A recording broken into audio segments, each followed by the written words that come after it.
was trying to mix it down. I was like, why is it so reverby?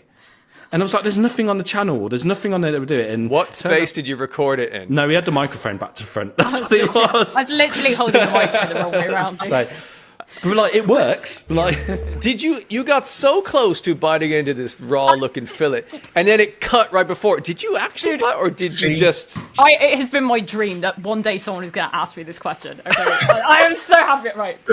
Do you really want to know the answer? Yeah.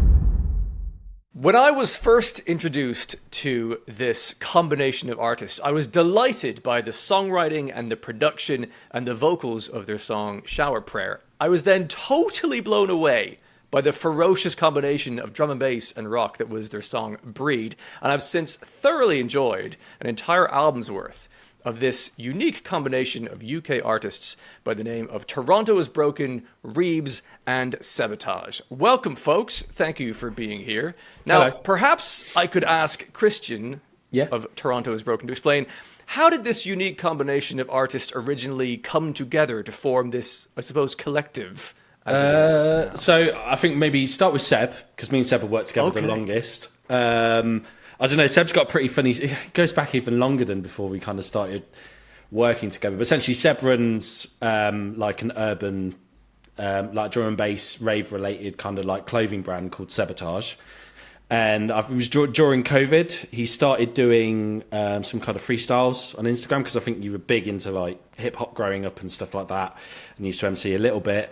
And we got first in touch because he asked me to do a mix for his like website or socials as like a DJ mix for him to promote, and a guest mix, and we kept in touch that way. And then I saw that he was kind of doing these little freestyle videos during COVID, during lockdown, and I was working on Gunfingers, because like me and Seb had been chatting for a while and stuff, and one of my favourite tops he does, probably one of your best selling ones, is like basically he's got like the Gunfingers on your back, draw illustrated on the back, which is kind of like a universal kind of like drum and bass like rave like hand gesture or whatever. So one of these. Is that what it is? Basically, yeah. I'm so with the kids and the youth. I know exactly what you're talking about. Yeah, something like Do that. continue. Yeah, and I think I was like wearing that T-shirt like at the time, and I was working on a track, and I called it Gunfingers, and I think just these kind of things in my head came together, and I hit Seb up, and I was like, do you reckon you could do something like on this? And yeah, he was on holiday at the time, and he got something back, and then we started working. That was on my third album, which was called Claire, and that's where I started doing the kind of crossover. And Gunfingers is quite a like Linkin Park inspired, like nu metal-y track crossed over with like UK like jump up stuff that was like current at the time. And and then we went from Seb pretty much being my only MC when I did shows in the UK and stuff, and just doing more work, and then it kind of just naturally progressed into him featuring a lot more on the latest album.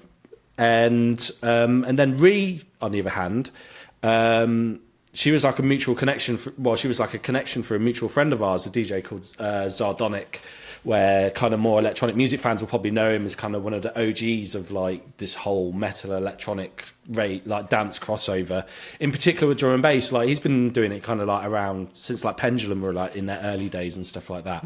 And we're kind of friends. He put us in touch, and I was just happened to be working on Drip Feed that day anyway, and I sent something to Ree, and then the rest is history, I suppose. I think he was probably only expecting us to do like one song, not essentially form a band, I suppose, with it.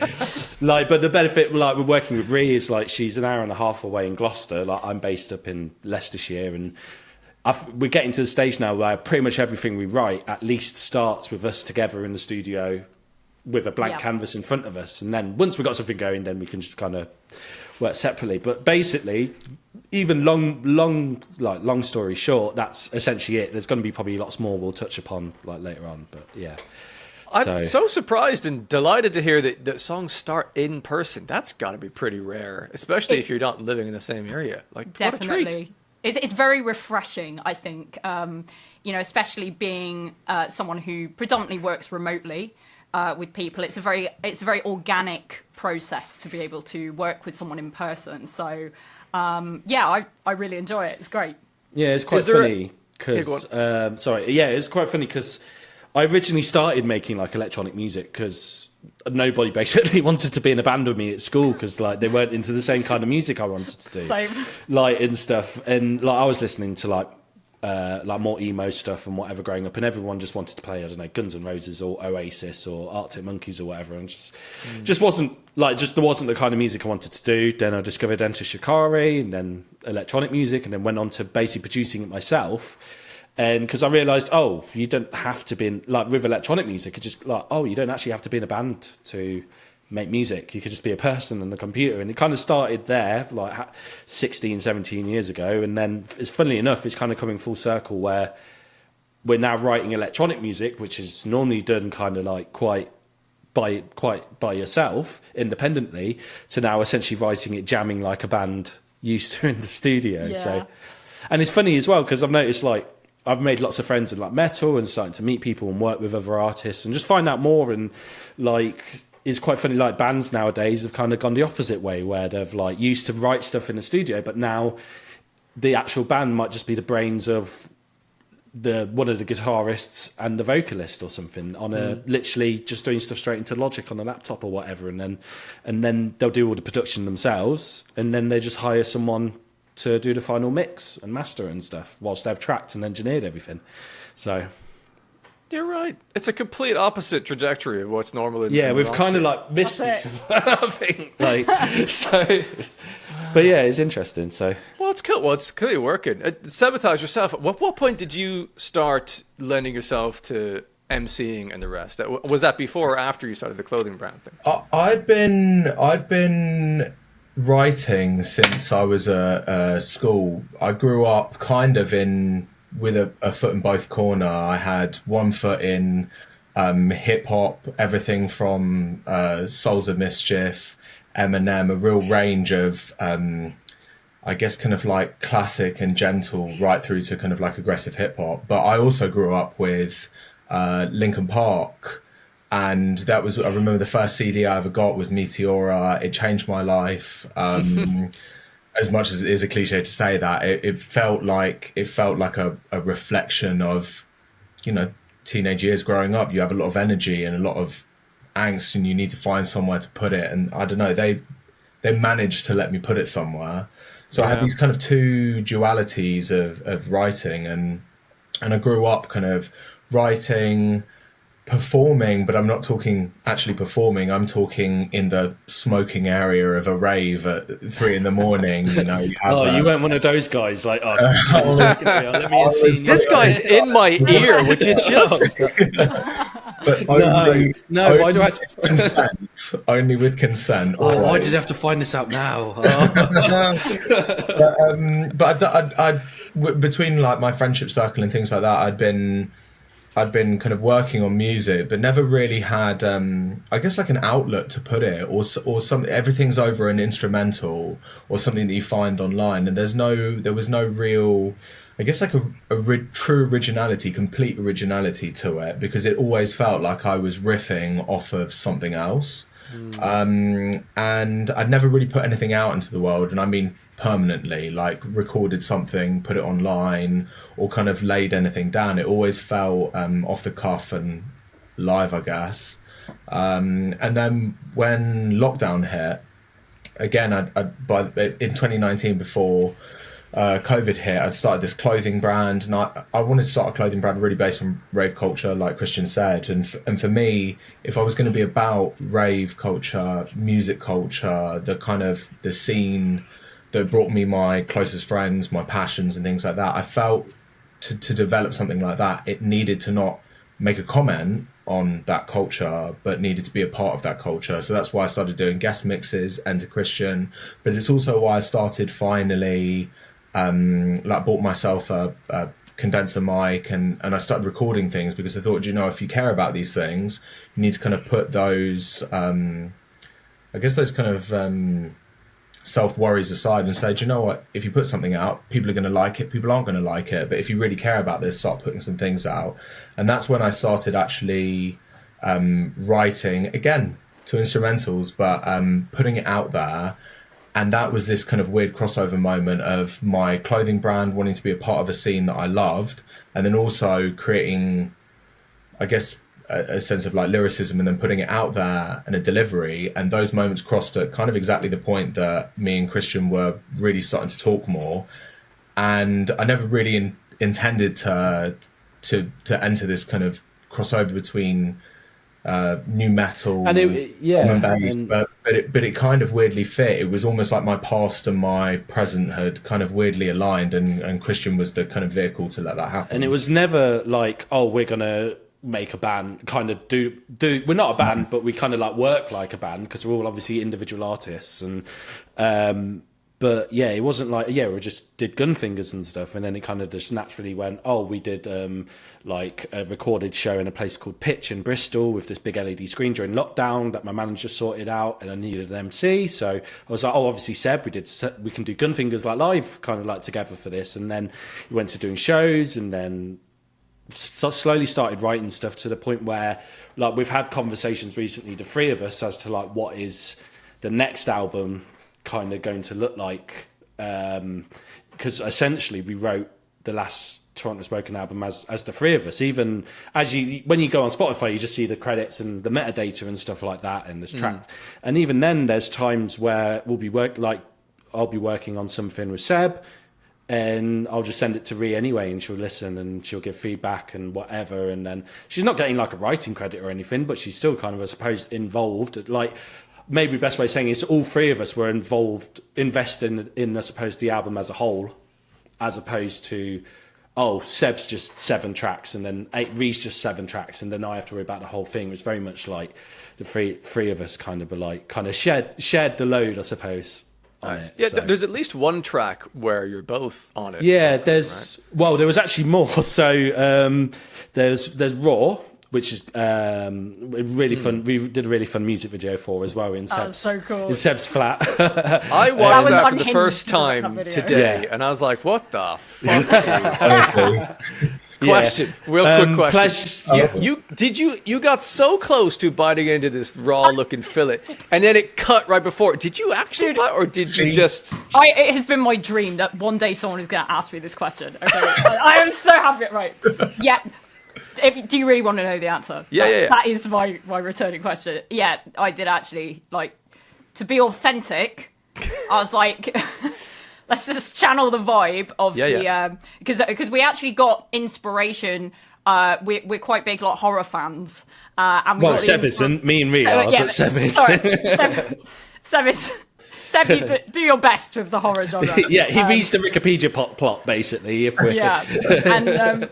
But part of a big part of the inspiration for the song was actually a French film called Raw of the same name, and it's basically this film about it's like cannibalism and stuff. And, yeah, there's like a girl, a vegetarian. She's like grown up vegetarian. She goes off to vet school, and then she realizes her family's got like some cannibal curse that runs through them, and stuff like that. But that was the inspiration of the song as a whole, and obviously we wanted to do like.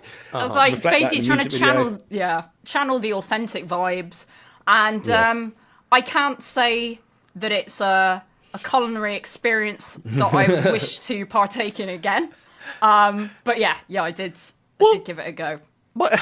Give it a go. My question is then, with that, why did that footage not make it in? I don't know. Cut before? I think maybe we just ran steps one frame too far. Maybe when I was editing it together.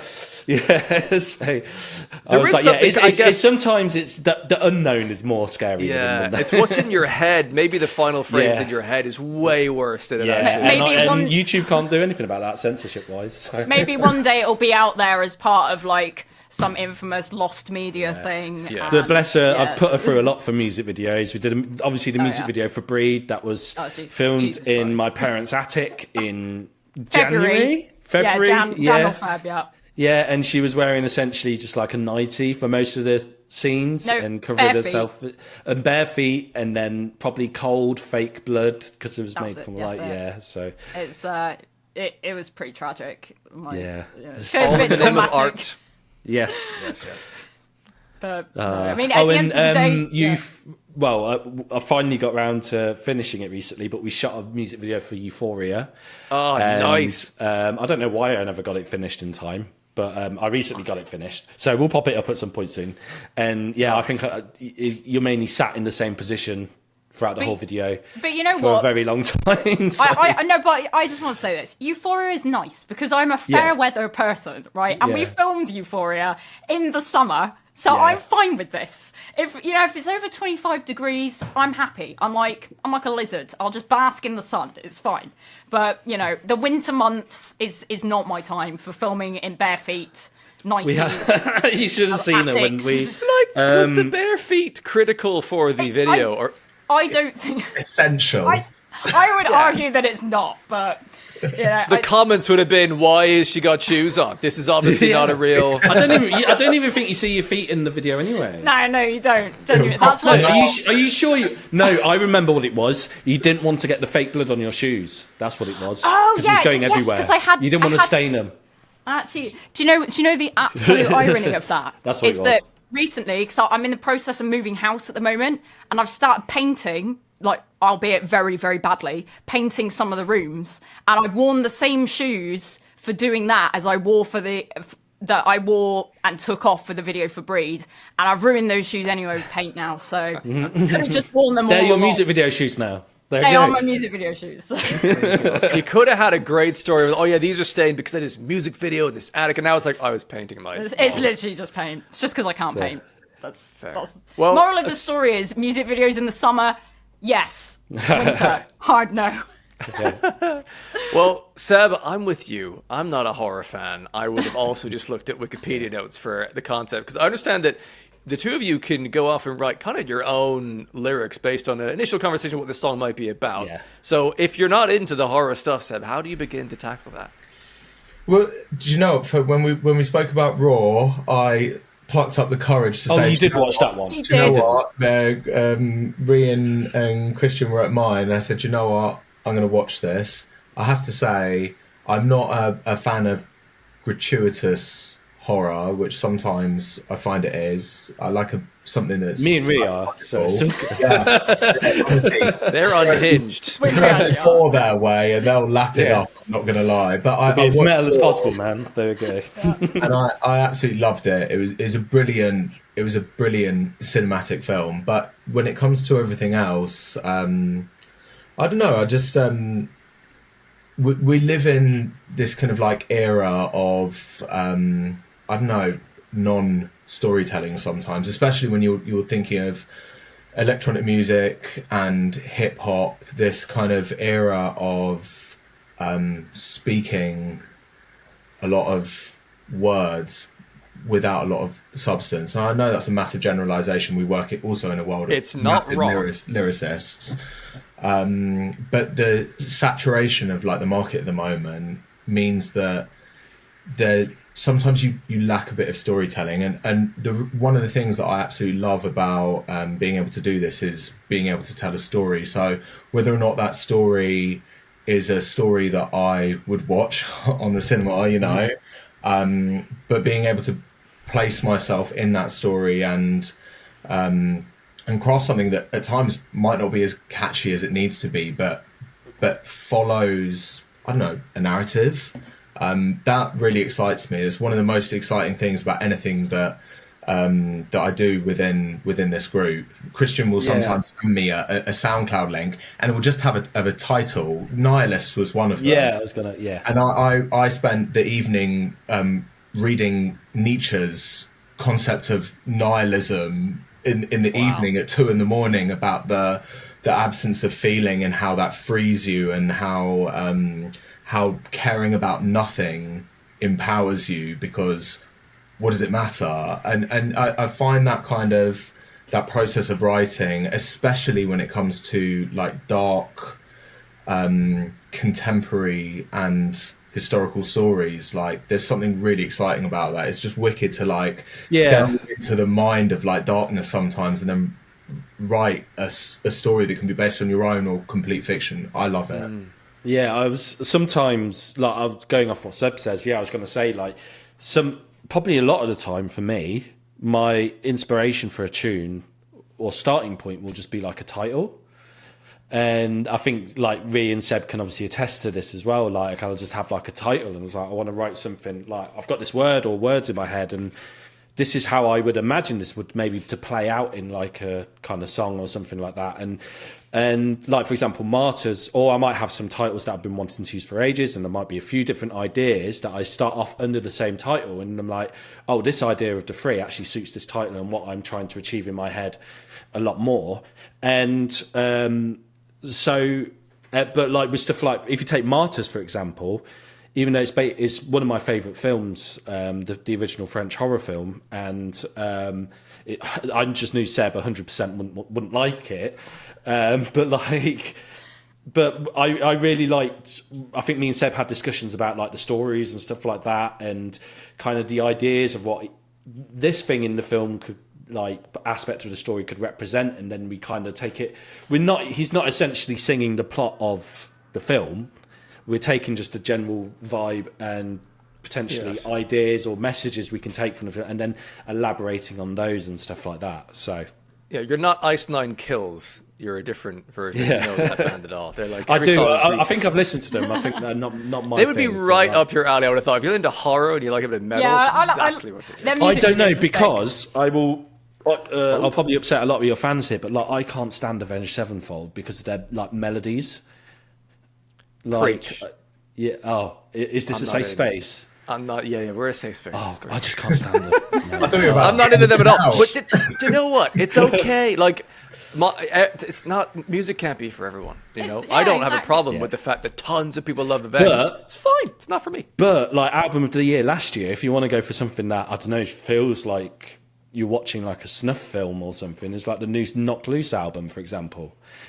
Like it's heavy as that fuck. one, just the whole sonics of it is just like, It's and got just that the style, one continuous like sound drone all the throughout way the whole through album. the album. Yeah, It's sick, man. Like, we've done a fun. I did a fun remix of Suffocate that we're looking forward to doing live on the tour as well. So nice. Yeah, I even kept the Moon Baton. Well, you can hear it on my SoundCloud because I gave it away last year and it did pretty well. And even kept the reggaeton breakdown in there as well. That blew my. Because it's like at goddamn 174 BPM already, which is drum and bass tempo. So like, so it works. So excellent. Yeah, I was wondering how your live gigs would go. Have you done one yet as the three of you, or is this going to be your first time? No, so tour? basically the idea of this tour, it's we've always talked about this. Me and Ree have done shows together, me and Seb have done shows together, but never the three of us. And obviously we want to do this thing like as a free piece, but obviously with a lot of promoters, especially as a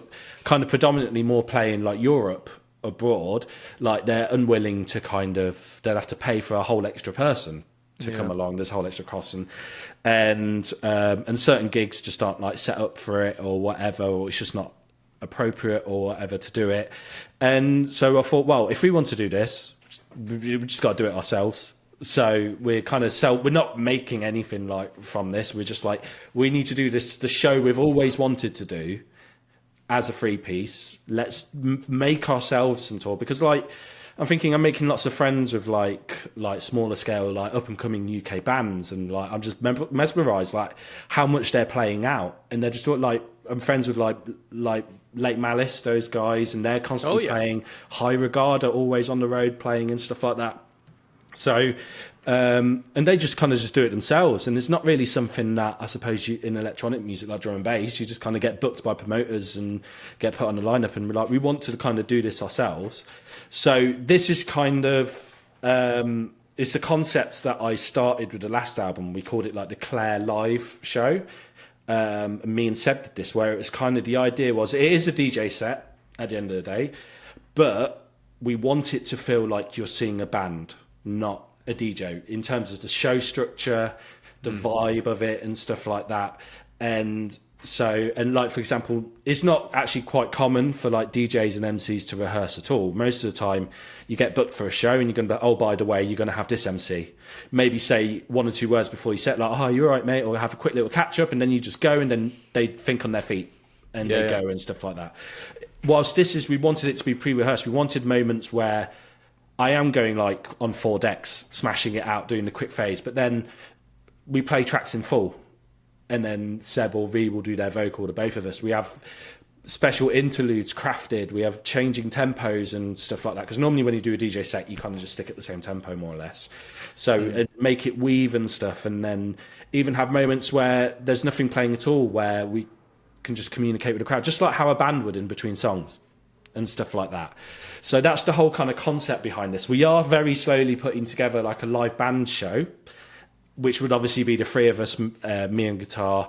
It's all part of that is kind of just slowly getting the resources together to kind of build. Yeah, because like it's going to be equipment. quite tech heavy and stuff like that. It's more expensive, yeah. Yeah, it's like I said, it's like we're trying to put together the same tech for like the Pendulum live show on like 100th of the budget, like It or something. literally is though. Like, But, I mean, it's the biggest dream, thing man. is because I didn't want my drum and bass just to sound like drum and bass with guitars on it, because that already exists out there.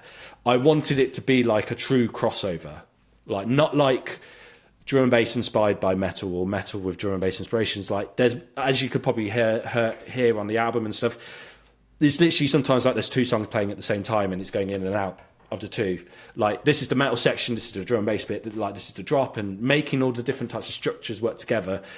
And try, like for example, having the different types of drum kits. Like I've got my main electronic drum and bass for like the drum and bass drops, so they work in a club and better. And then there's the metal bits for the breakdown. It will switch to like the programmed acoustic drums. However, that makes that a real pain when you're trying to work out how to do it live and switch need between like the an two. Electric kit that you can probably need to put have through like, a MIDI thing that then and swaps the triggers kits. That's and what I actually automation on thought. a laptop, and then the laptop freezes and you're like, no. So it's a lot. It will make it happen slowly, but like for example, one of the things from this tour is like we're going out there and we're showing people like this is the concept, this is what we want to do. Another thing as well is, so it's a 90-minute set, and for like the Sorry, this is your first. on the Red Bull. This is going to be your first drum and bass race.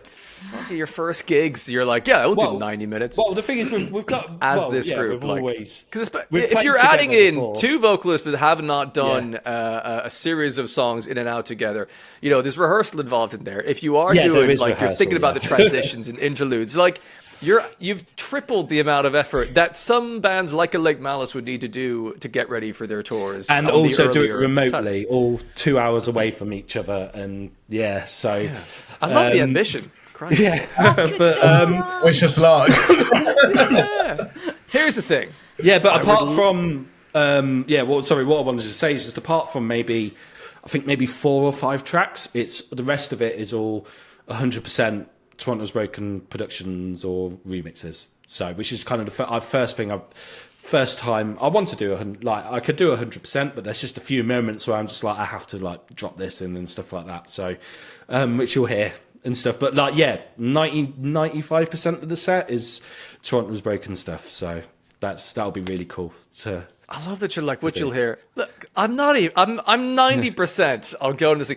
It's at fucking 12:30 in the morning, folks. What is going on? Peak time for me, man. It's a drum and bass event. In fairness, You're getting your dancing shoes on. You're going, as you once said, we're going effing raving. That's what we're doing. We're going fucking raving. Yeah, that was my absolute, without thinking, that's what came out of my mouth when the drop happened in Breed. The drum bass. My head exploded. That was so good. And so Splice it unexpected. into the interview here. That clip.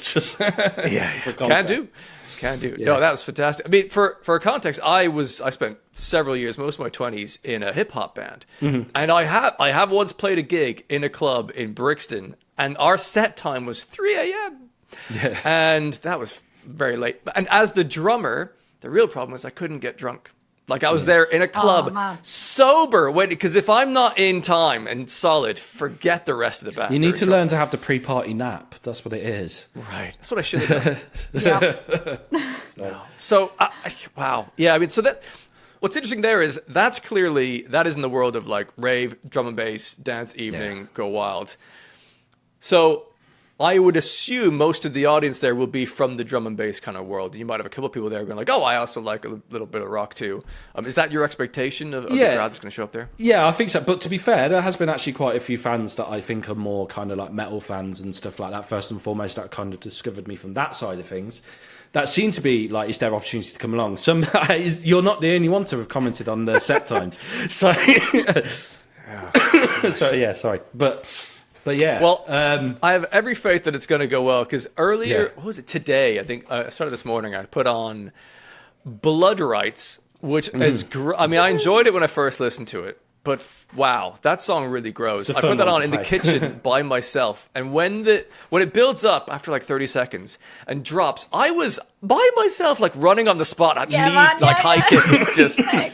I was like, wow, this is not even just sober Steve. This is like slightly hungover Steve. So like, yeah, I could imagine in a club at like 12:30 in the morning, that's going to go off. It's a funny story with that track as well. With, oh my God, it's great. I don't know if you can hear if you notice, but so the vocals on that is Ree in there. So the main talk box vocals is Ree, and then I basically put her into a synthesizer that recreated her voice essentially, and played it back, and I was able to control it a lot more and essentially create the sound that you hear, the main kind of like vocodery kind of hook.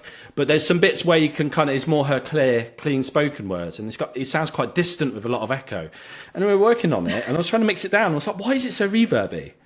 And I was like, there's nothing on the channel. There's nothing on there that would do it. And turns out we had the microphone back to front. What space did you record it in? No, we had the microphone back to front. That's what it was. I was literally holding the microphone the wrong way around. But like, it works. Like, I mean, I'm pretty sure you're probably not surprised to hear that. Quite a few stories like that. So my fiasco of joining this this online meeting tonight. No one knows. My microphone issue. We've gotten better. So we've gotten better this year, in particular, me and Ree, with recording. So we've been working on her album. Yeah.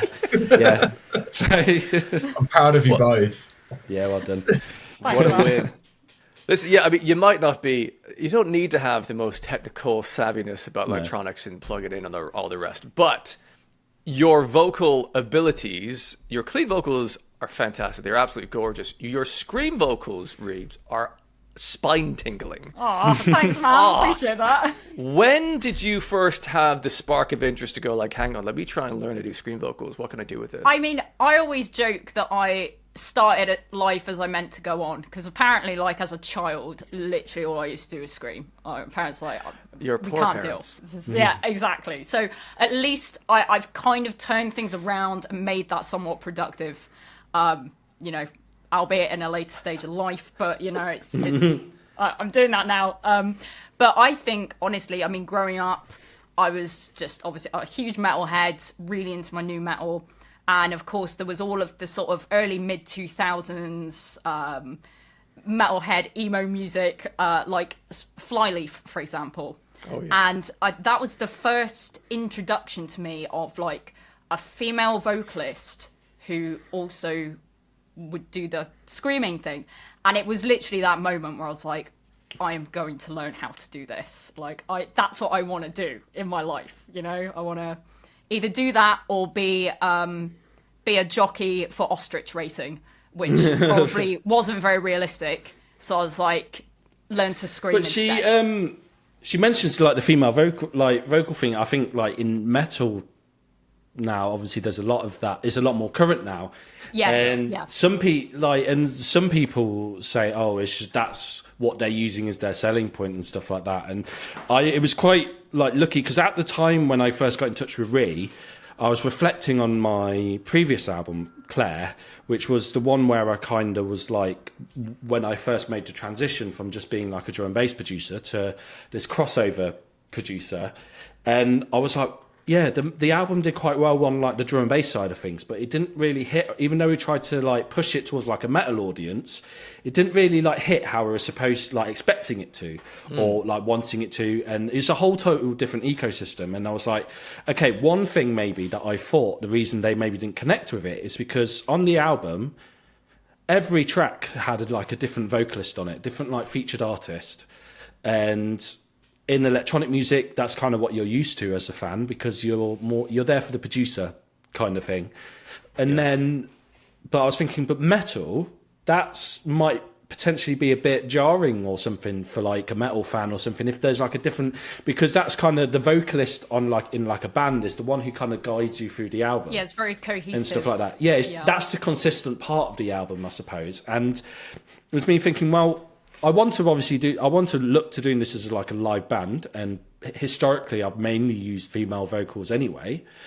So and I was at the time I was really getting into like Spirit Box was still quite small at that point, and was kind of really getting into those and stuff. And I was like looking around and stuff, and I was like thinking like, yeah, I do want to maybe like, and I think also like, I think I'm maybe just getting tired of like hearing male metalcore vocal, like male vocals are metal all the time and stuff. And it sounds kind of new and exciting. And I think maybe even like the screams like hit harder when it's like female vocals and stuff like that. And also myself as like a musician, the female vocals is the one instrument I could never ever possibly learn to play myself.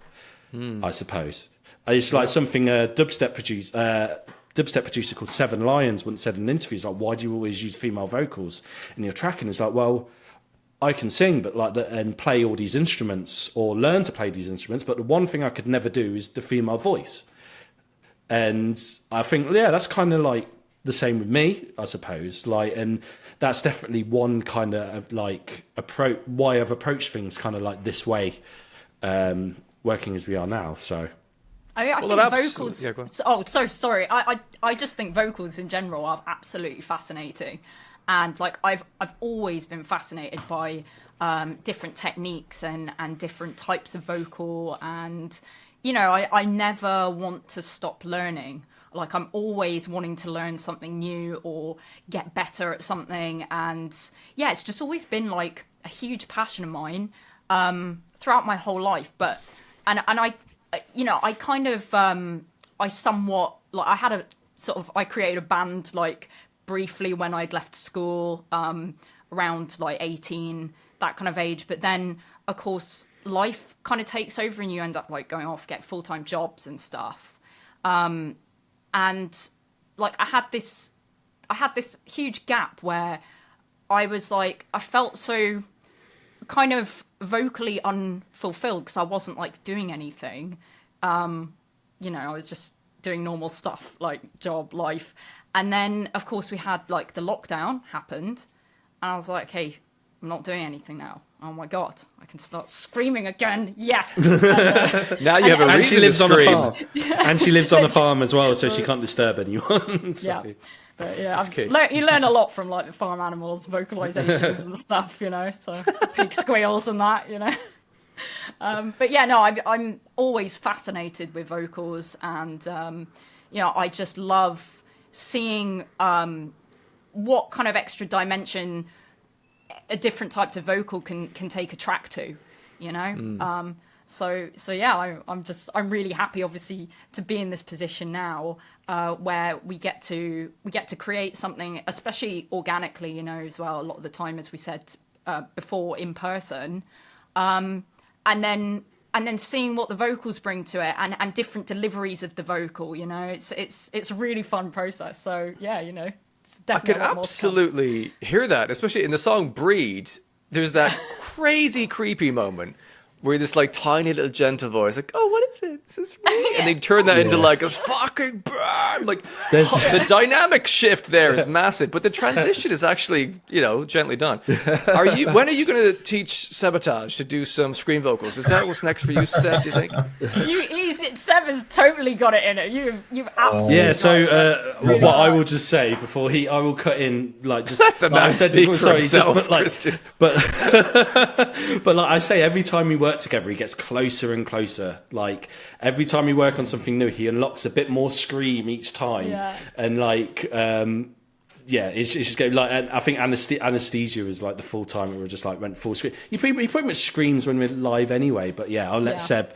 I would like to say that that Christian gently guides me towards I would say a brighter but a darker future, but it's not. It's not gentle. I'll do a take, and Christian goes, "I need more." And what I coming from, obviously, as I said, I came from a hip hop background. you go from a harsh take to a strong take to a firm take to maybe a shouty take. Christian, he always wants more. More power. I hit what I think is my breaking point, and he goes, "No, I want you to fucking scream. I can't scream, and I can't carry a tune or a tone to save my life." But in the end, when anesthesia came, he said, "You know, we're doing this." Ree had laid down some incredible structure, which we used, and then Zine from Fight the Fade had done some incredible delivery. Yeah, And he said, Christian said, "I want you to just give this one a go. If you think you're going 100%, I want you to do 150, and if you think it's not enough, I want you to, in your mind, double that." So I, in my flat, essentially lost my shit. It took me a little bit of Dutch courage and some lubrication to kind of get there. And in the end, I just said, I'm going to go as hard as I possibly can. And it's a nerve-wracking thing when you, again, like Ree was saying, it's about practice, and it's also about putting yourself out of your comfort zone. And that's what really excites me about this trio that we have, is that I'm perpetually being put out of my comfort zone. being made to watch horror movies. But it's also quite funny where like Seb is a lot more in tune with like the drum and bass and rave world side of things as opposed to the metal things when he's working with me. Whilst with Ree on the other side, it's the opposite. She's more in tune. We'll be talking about like what metal bands we're more into and stuff like that and things, and then she'll be more in tune on that side, and we're using those as our references. And then like working with Seb, our references are different, and it's kind of like a nice, it's so cool how kind of spectrum, I interlinks, suppose.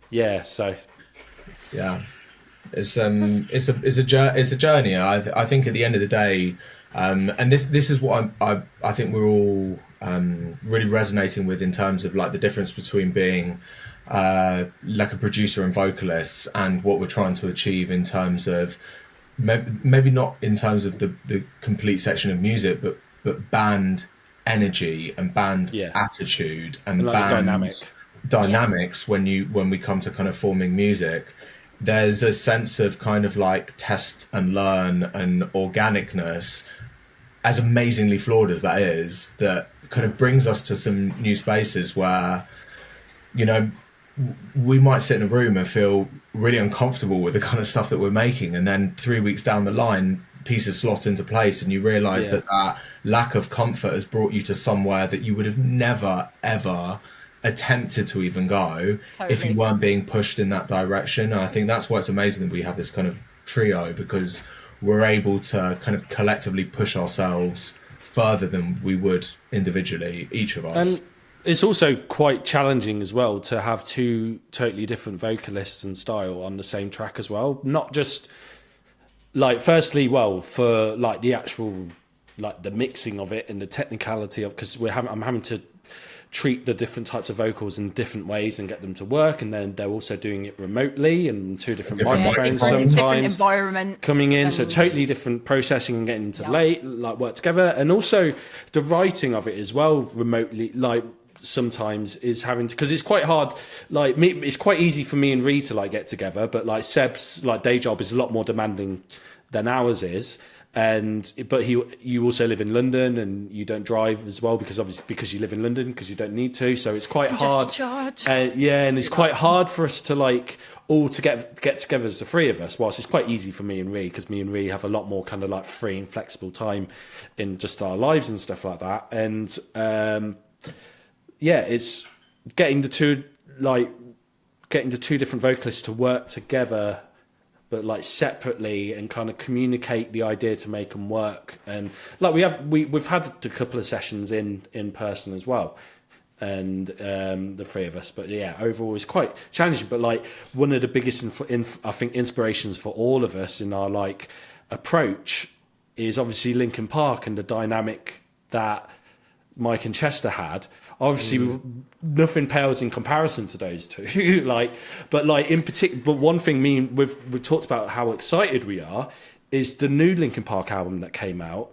Oh yeah. being like absolute 10 out of 10 album, and also the whole now dynamic of female metal vocalist and MC. We're just looking at us like this is such a good kind of reference point of how to like we've just learned so much just from that album in the short time it's been around on like structure already, and like how to go about balancing these two acts, and have it work the tune, like have it complement the tune and do what the tune needs. Not every tune necessarily. Sometimes I'm writing stuff and I'm thinking, okay, I'm working on this, but like I need to get some. This would be perfect for Seb, but then I'm like, oh, how do I get Ree in it, or vice versa and stuff like that. Sometimes worried that I'm not necessarily being like fair or something like that or whatever, but then thinking like, oh, it needs to serve the tune first and foremost, and then it's happening. And then seeing how they do it in the different ways they manage it and stuff like that. Like it's been a massive inspiration to kind of kickstart stuff as we go into writing whatever's. And then whatever's sometimes next, I'll get over enthusiastic and I'll like write stuff like for Raw. Raw was never originally supposed to like be anything. Oh yes, no. It was Raw. Yeah, it was Raw. But there's another track as well. You did this on, so. I've done. But it it's not. times. It's one of our demos that like. Yeah, I remember the one. Yeah, she completely hijacked the tune.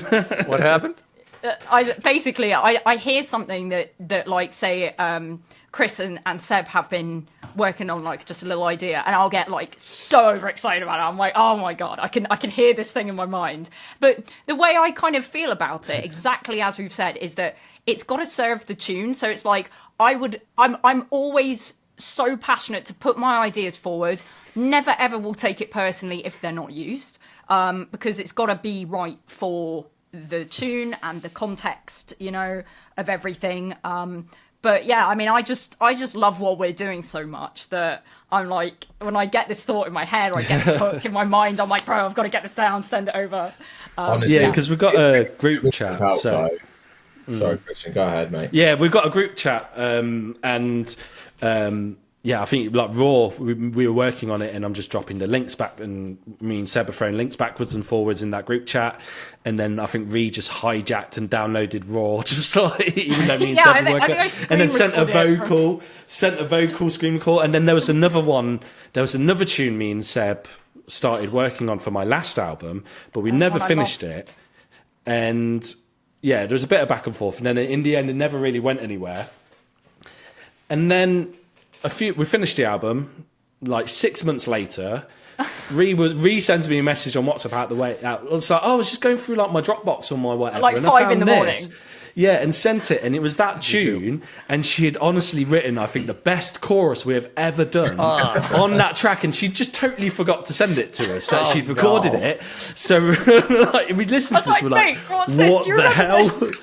I was like, the album's finished now, and because this was, I think, at the time where I was like, oh, I need like one more tune to kind of suit this purpose, and I was kind of coming up with a few ideas. In the end, it was like Low Life that we did, which was like the last track we finished. But it was like it could have been that tune, but we have now taken and it's also funny because like Ree came up to mine. We spent a weekend working on this new tune that we're still working on at the minute. Wrote like a whole vocal for it. Ree went home, and then I was like stumbled across that chorus that she'd like lost, and I was like, hang on, this is like one semitone. If I just pitch this up a semitone, this might work in this. And then I dropped it in into this new tune, and I'm like, this chorus just fits perfectly. So now we just scrapped all those vocals we spent the weekend working on, and we've now just got to write new vocals to suit. But yeah, that's how it works. That's how it goes, and it's like what you said, Seb. The way that sometimes like going out of your comfort zone or things can be like a bit of a ball ache process to get something so awesome. It's totally worth it. And it's like the amount of stuff, even working on like my solo album, isn't it, Chris? Like the amount of times that we've come up with something, we've structured something, and then I've gone away and I'll be like, actually, let's just pick everything apart and like create something new from this one thing. But even this might be 3 or 4 months later that you've done this, exactly. track, so and it's we not, forgot. but it's always worth it in the end, I think. When that chorus just hits right, or the tune just hits right, you're like, and there's full full tracks that we've kind of got full arrangements for, and we just we're just like, no, we'll just we're not feeling this anymore. Let it breathe for a bit, you know? Yeah, and like for those, just for a bit of context, this past year and a bit, me and Ree have been working on her solo album.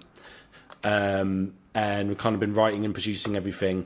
It's kind of, we've been working it the same way as how we did my last album. It's kind of a little bit like without, like, it's kind of a bit like working on like a Toronto's Broken album, but without any EDM drops in it. And it's been like a massive like palette cleanser for me, just like not having to write at the same tempo all the time and use different kind of keys and tunings that wouldn't necessarily work in a crossover or do. And I think for both of us, just being able to explore, not have to worry about making this like a club banger at the same time or whatever. And I think, and we've worked out lots of new ways and techniques we've learned, and obviously took what we took from working on my album and applied it to this one. And yeah, very much written this in the studio, like in mine, a lot of the time with just a blank canvas. I think there's maybe like 2 tracks where there were like old demos of yours that I think we just kind of took. But I think the rest, everything else, we just come up with scratch. But again, with there'll be things that we come up with together, and we'll be working on stuff, and it can be either way. It can be like it's going really, really well. I'm really feeling it at the time. Or we can be working on something and I feel like I'm just not sure about this.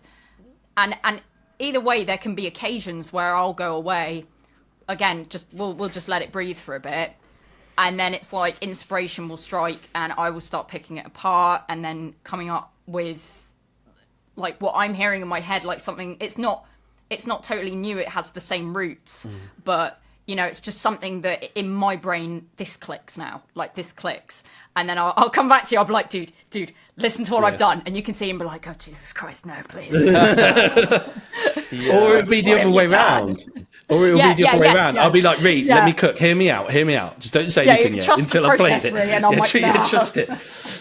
I'm pleased to hear that so far that seems to be working. Like I absolutely echo that the best thing you can do is try and find the song and not find your part in that song, because you will skew the point of it.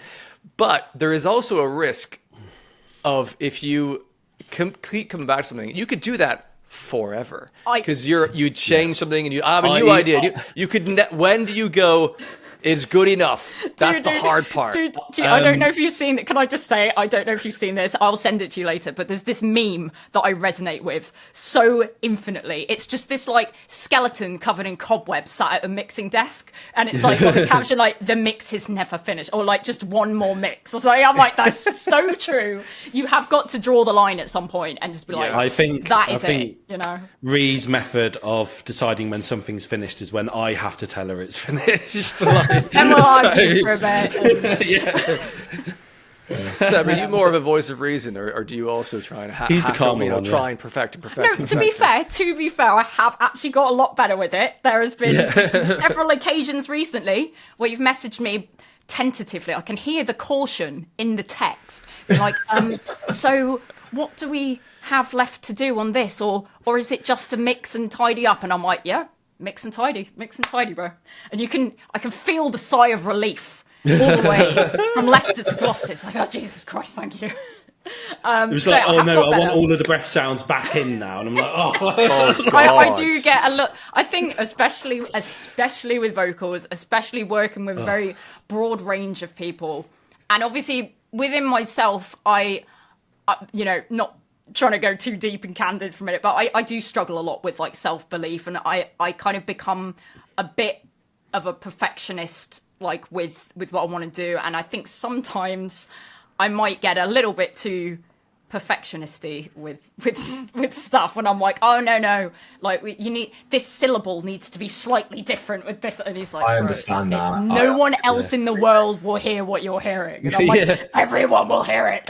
She's there stressing over like 10 channels of vocals, and I'm like, yes, let me focus on that when I've got 160 other channels of stuff going on that I need to worry about as well. Like, I always feel so sorry for people. He hates the mix down. He hates the mix down. I wanted to redo the vocals for Martyrs after we'd kind of gotten to a very complete stage.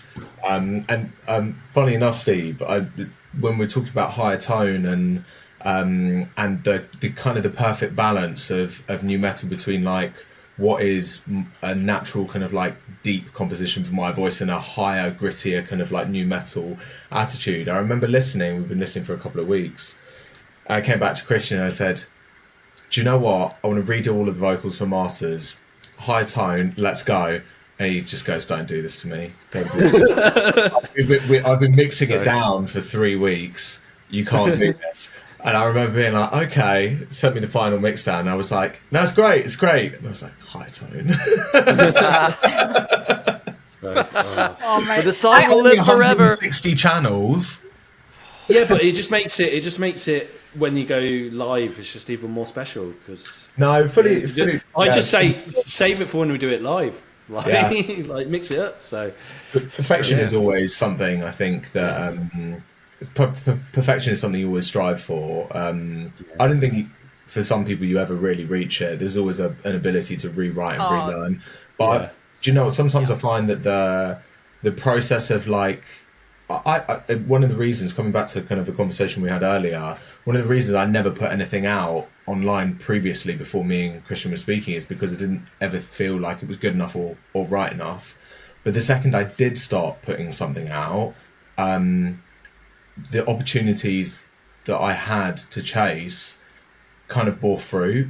And it was never about making anything perfect, because it's never about making anything perfect. It's about being able to put things out and learn from the stuff that you put out. Because if you put something out and you learn from the imperfections of that, that's how you grow. And I think there's a nice duality between the voice that's screaming in your head that it's not good enough and the voice that hears that it's not good enough afterwards, that there is a lot of growth in that moment. So sometimes you just have to embrace that, and something I'm trying to get better with. Ree, I know you're always scrutinizing things, but the things that Ree puts out that I hear sound perfect, and you listen to other music out there and it sounds perfect, and you know that those people are scrutinizing in their way. And I think music has this beautiful thing of being unbelievably subjective. So the things that you think personally are rubbish are someone else's real passion. Yeah. It's a really hard battle, like in your mind, to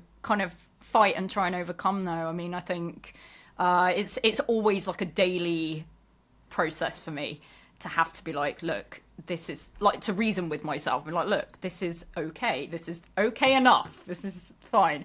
I think to be fair as well, like I don't want to jinx anything because I know we're still only in January of this year, but last year, like, health wise was not the best for me. I was ill a lot, and of course stuff that like people would never normally think about for a vocalist. Obviously, if you get ill, I mean, that's your instrument, like, and it really limits it. And it just got to a point. It was just so stressful because it would be like weeks of me. When you can feel it in your voice, you can feel that there are things that you're straining to do that you wouldn't normally be straining to do, and there's pitches that you can't then reach that normally you could. And we had so many occasions in the process of, like, for example, writing some of the solo stuff where I'm trying to push through, and I'm really, really ill, dude. Like, I can't do what I can normally do, like what I could do now with my voice. I couldn't do at the time on the day. But then, because my immune system's so bad, it would last for weeks. So we're on hold for weeks, and it would get to a point where I'm like, we've just got to get something down. There's one track in particular as well, and it will always haunt me, man. Every time I listen to it, I just hear the fact that I was so ill and I can't reach the same resonances that I would normally be able to with that kind of vocal, and it stresses me out, man. And every day I have to just be like, look, REEBZ, it's fine, probably. It's gonna probably be fine. To what Seb said there, it might be someone's favorite track you ever do. Like, you don't know. And I recognize that the three of us can tell each other, you're so brilliant at what you do, but that doesn't mean you might dismiss that. Like, no, thanks. But in your head, you're like, nah, that's not true. They're just being nice. I get that is a difficult thing that's in there. But I think I know which bit she's on about, and I think it sounds freaking cool. Like, kind of just for that one little moment and stuff. Like, so. Yeah, Well, and it kind of adds to it. But like, yeah, I think one thing is like you're always kind of like your own biggest critic, and I suppose it might not sound the most positive thing, but like essentially nobody cares as much about your art as you do. 1,000%. Yeah. So, what saying I would nobody does say- care, but no, you were always the person that is the What most I would invested say, in though, anything you do. So, And on a really wholesome note, I think Let's do that. one of the most awesome things about like this kind of trio that works is actually the confidence and belief that we have like in each other. And I genuinely can say that because like, you know, I come from a place where I don't have a lot of confidence, but the belief that you guys have in me to be able to deliver, you know, the stuff that I deliver is it. You don't understand how much that's helped, and it's like, you know, I have so much belief in like obviously what you do, Chris, and what you do, Seb, and it's just really cool how it's like a really positive dynamic in that sense. I think how we work together. I think when we're chatting with each other on WhatsApp about music, I think most of our ideas start off with us sending each other something and be like, I think you'd be sick doing something like this. Yeah, Or something. yeah. Could be like Seb saying like some kind of a drum and bass track. It was like, this kind of vibe for us to do would be sick kind of thing. Or I'd send a vocal to Seb like a track, and I'm like, I reckon you would be sick if you did a vocal like this on something, or if we didn't like kind of thing or whatever. So, and I wouldn't like, I wouldn't be sharing those ideas with them if I didn't believe in what we were kind of doing. You'd be and stuff like sabotaging yourself if you didn't believe in that because you're making your own track. that. I think that pun intended? Or Unintended. you're sabotaging yourself. How often do you guys do that? Listen, folks, that is a wonderful, wholesome way to wrap up this. And I've enjoyed all the insights in the chat yourselves. It sounds like you've got a very healthy project together and your mindset is really useful, so you can push each other, go out of your comfort zone, create something unique and different, and that is absolutely key.